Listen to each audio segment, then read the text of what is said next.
Hey, greetings everyone. Today on Dragonlance for 5th editions, how do you run this game without it feeling like you are railroading your players through an adventure with characters someone else has made and toward a conclusion that we all already know?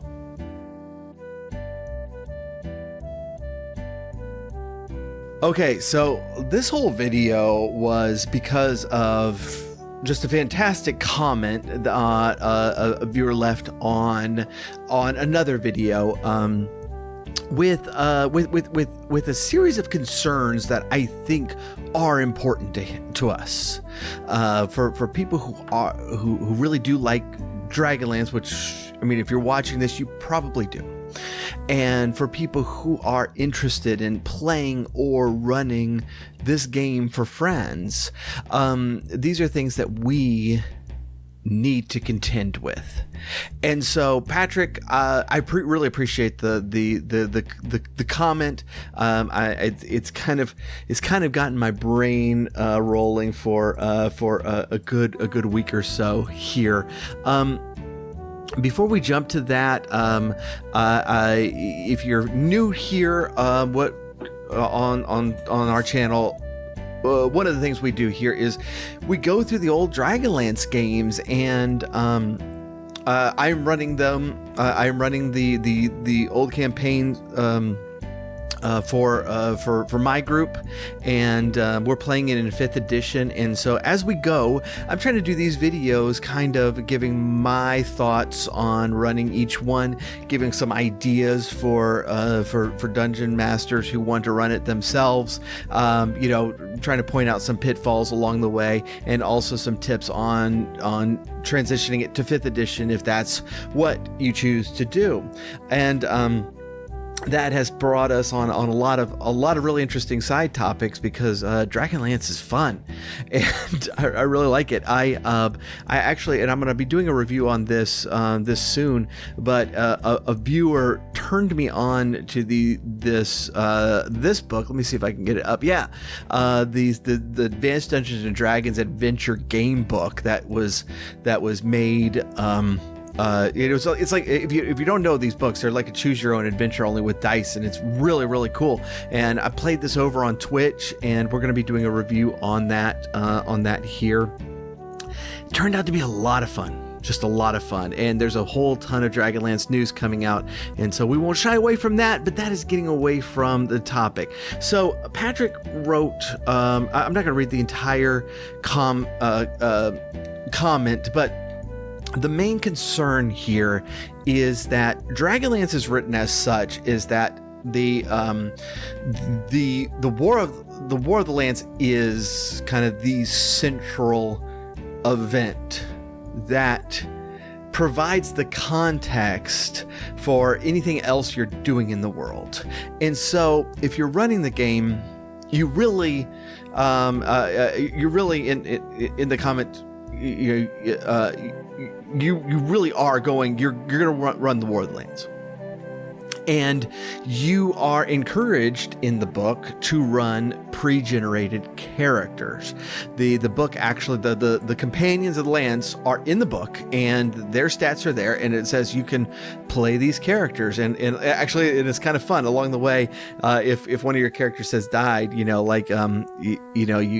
run across somebody else, and it says, well, now this is a playable character. So if one of your characters has died, you can pick up Lorana or something like that, which is just kind of entertaining.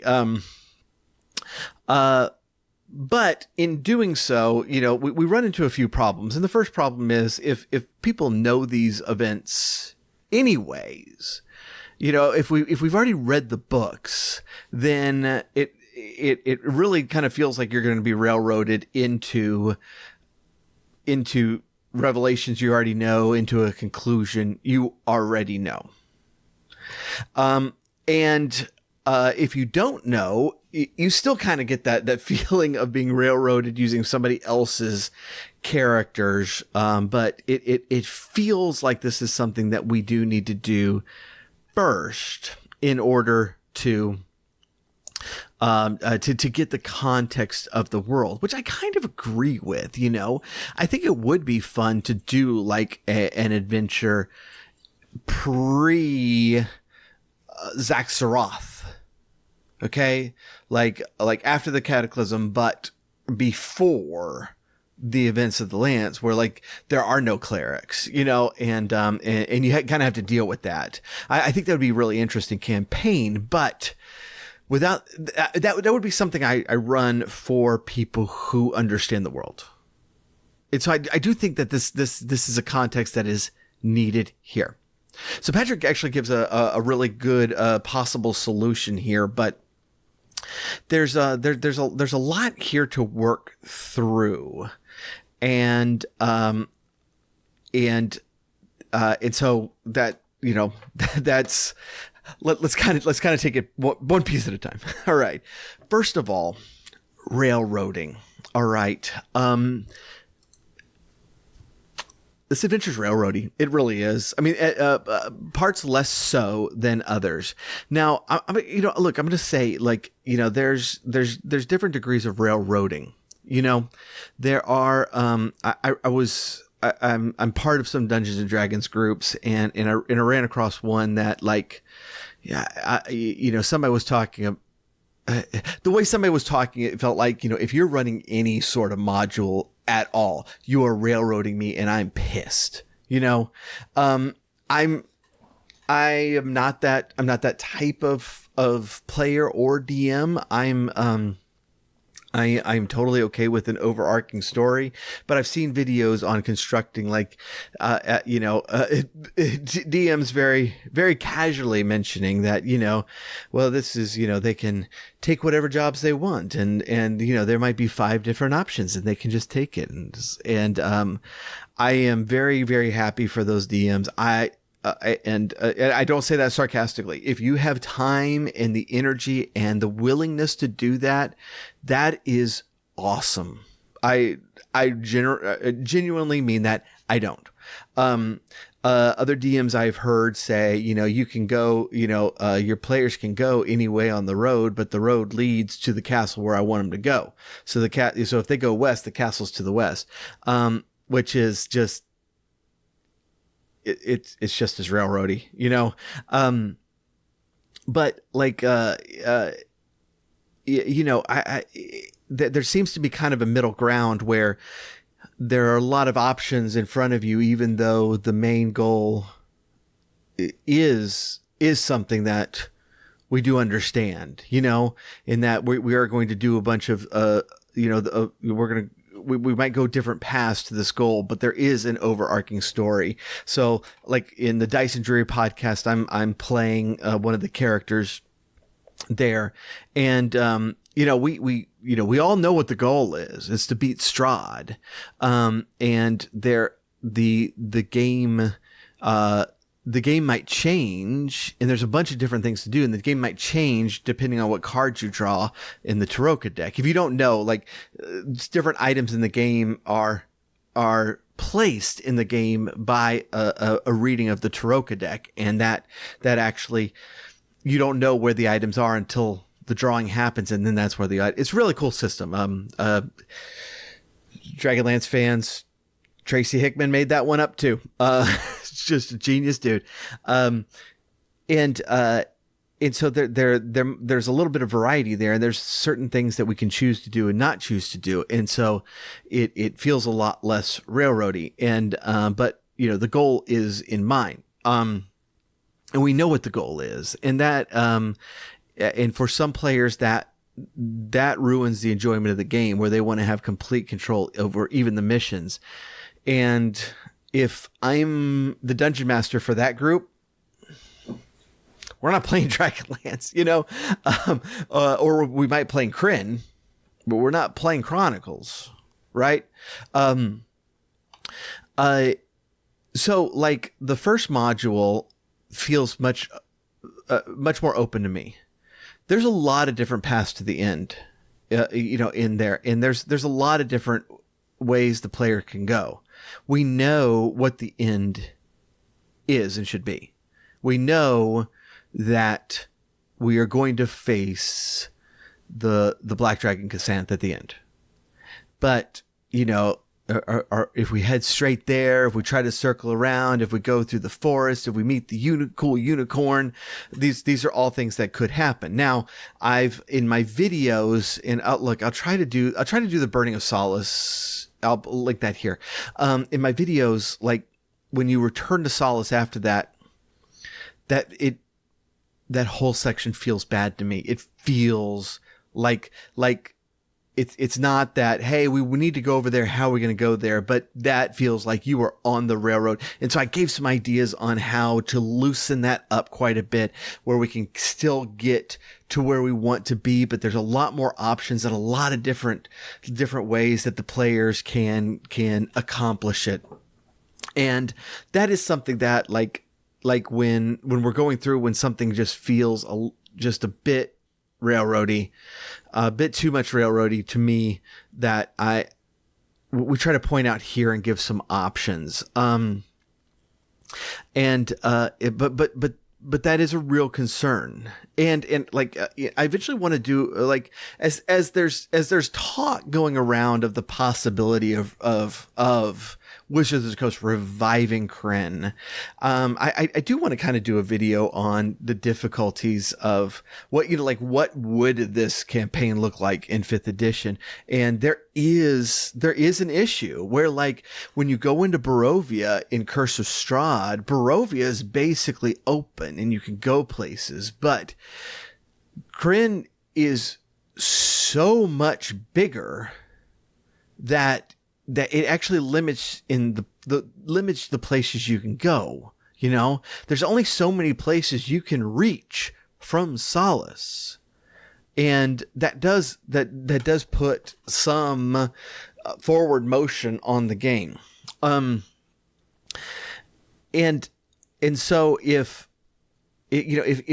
I have a group of players that just really bristle at that, this might just not be the game for them. And I hate to say that, but not all games are for everybody. If they feel pretty good by loosening up the game a little bit, like in the Burning of Solace, where we have more options than the original modules provide, that is actually something that I try to talk about here. And so, I'm always willing to look at more options, because I like more options. I do. I do like, when I'm doing homebrew games, I like, making several different paths that might lead to the result, the end of the story. And my players normally pick a path that I didn't even think of, and that's great. But if that's a thing that we can do, I'm all for that.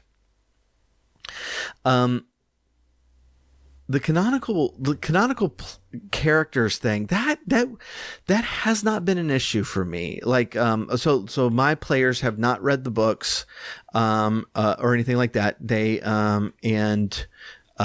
we created new characters, and I've known of other groups to do the same thing. I've known other groups that really wanted to play those particular characters.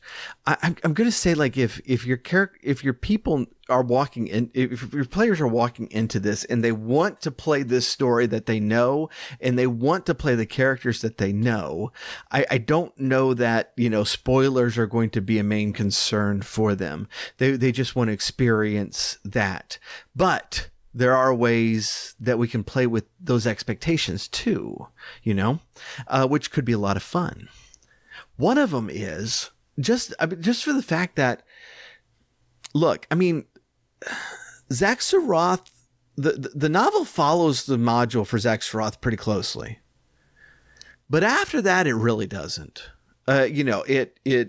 There's whole sections that are skipped over, and then in the Lost Chronicles, they write those, they novelize those sections. But just one of the most interesting things is when they're in Skullcap in the novels, like in the books, Verminard's already dead.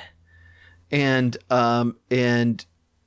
so they have to write this whole subplot of a new villain that doesn't exist in the books. And so your players might be at the end of at Pax Tharkus and be like, and they're getting out of there and they're like, wait, Verminard's still alive. And then the encounters that they have with the bronze dragon in Skullcap is very, very different in the novel, because the novel did not anticipate that they had met a good dragon by that point. And so there are a lot of differences that might throw off your characters and might make it more fun, or you can tweak those. Personally, and this is something I was thinking about, if I had players that knew the story but willing to sit down and play it, and I might tell them beforehand that this is going to be a little bit different to kind of coax them in, or I might tell them, hey, we're going to play War of the Lance and see if they're willing to come aboard. But I've heard about some games that toy with like time travel stuff, because time travel is part of Dragonlance, and so I'm sure ultimately this was not original thought to me, but what if there was a mage character that, like a Fistandantilus type character or a Raceland type character, who became strong enough to attack the gods right before the events of War of the Lance. And so your players are coming in expecting this sort of adventure, the adventure they know before, but all of a sudden things are different. And so when they're expecting certain things to happen at the end of the last home, but instead Fizban is just completely wiped out, bleeding, and barely mutters out some phrase about needing help before he goes into a coma, and you the blue crystal staff doesn't work, and you go to Zaxxaroth and there are just piles of draconian bodies, and instead the whole place is overrun by undead, because this wizard is now taking over everything, and so you can play the game in familiar places, but everything has changed now. The final villain has changed, and the stakes are different, and so the enemies that you're going to face places are different, and there might be at some point, to maintain the balance, that you actually team up with Draconians, and that might be really, really interesting to play. Be a bit more work for the dungeon master, but at least you have the maps ready, right? And so that's a possibility. So the possibility that was in the comment that I really, really like is to do War of the Lance, but have original characters on a parallel path of the traditional canonical companions. And so like there's certain things that you have to do in order for the companions to succeed. So I think this is a really, really cool, cool idea. It reminds me of a game that I really, really loved. It was Lord of the Rings: The Third Age. All right. So I had a blast with this. There are some problems with this game. Spoiler on that game. it just goes too far. And at the end, you climb the tower and you fight the Eye of Sauron directly, and it's weird. It's just weird. But on the whole, the game is really, really cool. You play a group of adventurers who you're actually trying to find Boromir.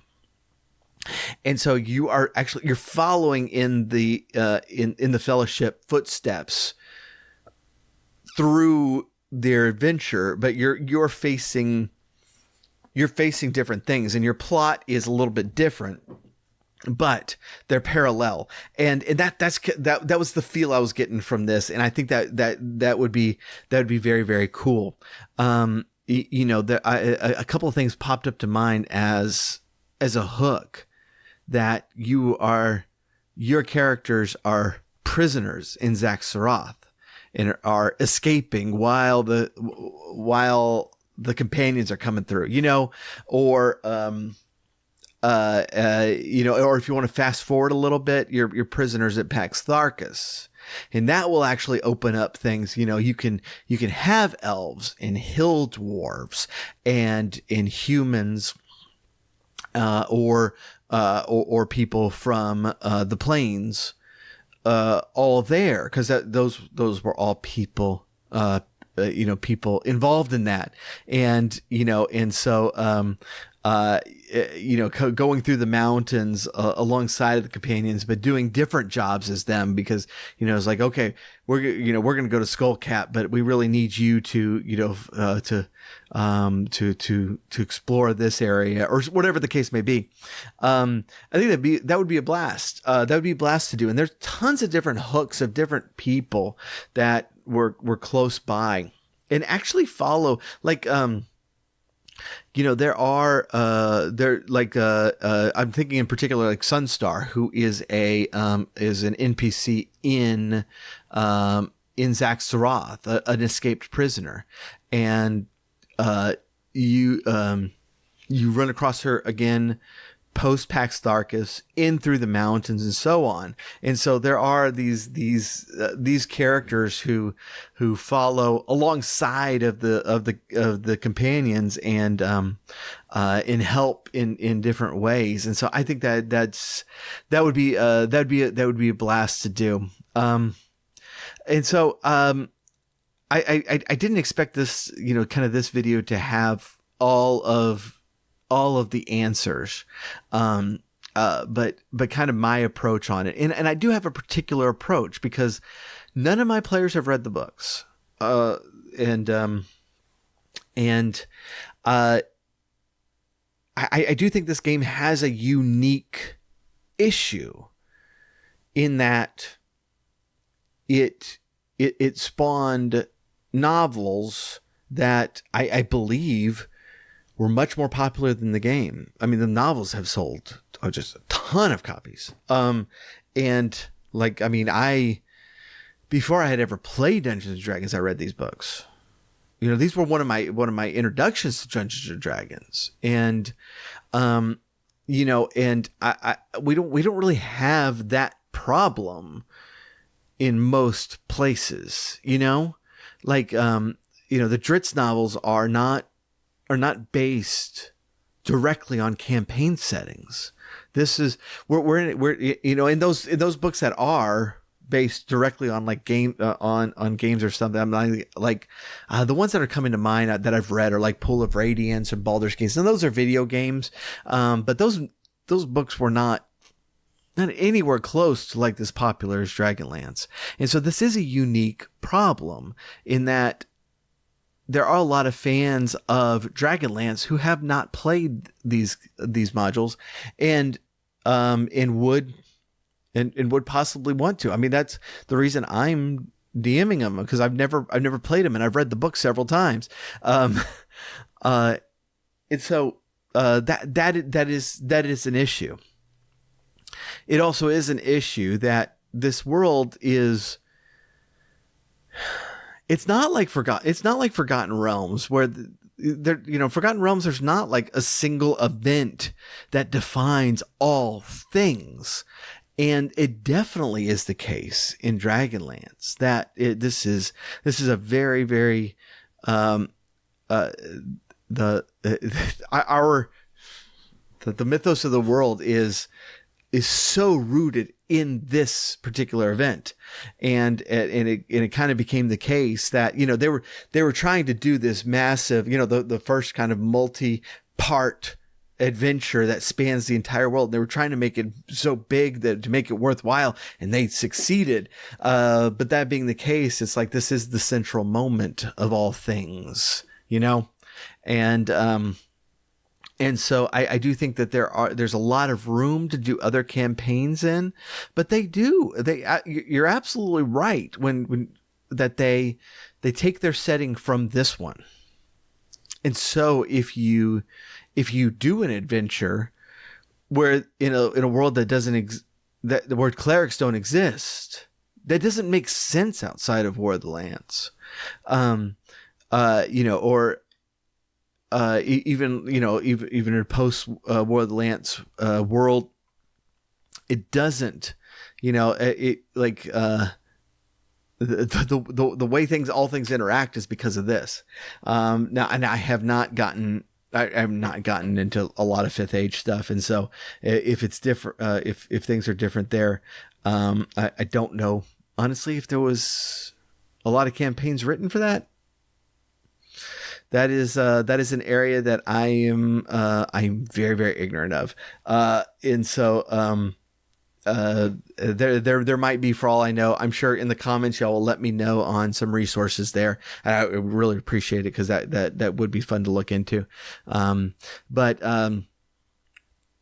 Yeah, getting into Krynn is going to be through the War of the Lance. And so it may be the case that if you want to get some people into it who don't know the books, then doing some form of this adventure might be a lot of fun. And we're going to continue working through it on this channel. If you haven't subscribed, please do. On this channel, we walk through it, and those places that I think they're just really egregious on the railroading. I'm trying to point that out, and we also have a link to Discord page in there. And I would love to have more Dragonlance conversations in Discord. I would love it. And so come hang out, and we can definitely look at some sections and see if there's better way to run them, because I do think there's a lot of room for improvement there, as much as I love them. And so we've been going on for a while, and I don't really think I have the answers to this. I have some stuff that I do and some ideas of what we could do. But the railroading issue is definitely an issue. The fact that this adventure is so central to the Dragonlance mythos is an issue, for better or worse, and sometimes both. And so I think these are discussions worth having. And so really do appreciate the comment. We will continue to discuss here. As I said, I didn't read. I read the comment before we started, but I didn't read it here. And so if there's some nuance that I totally glossed over, please continue discussion down there. In the meantime, like I said before, if you haven't subscribed, please do subscribe. We have definite YouTube goals this year, and I really, really appreciated how many people have responded to this series. I'm currently a tiny channel, and a year ago I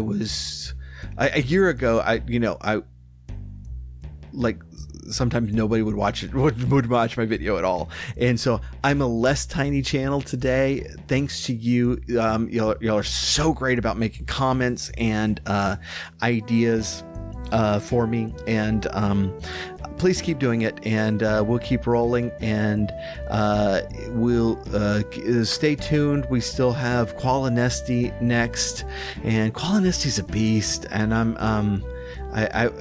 give you a preview. I wasn't happy with the way I handled Qualinesti, and so there's a lot to talk about there, and so we'll do that. And otherwise, I appreciate it, and we'll catch you all another time.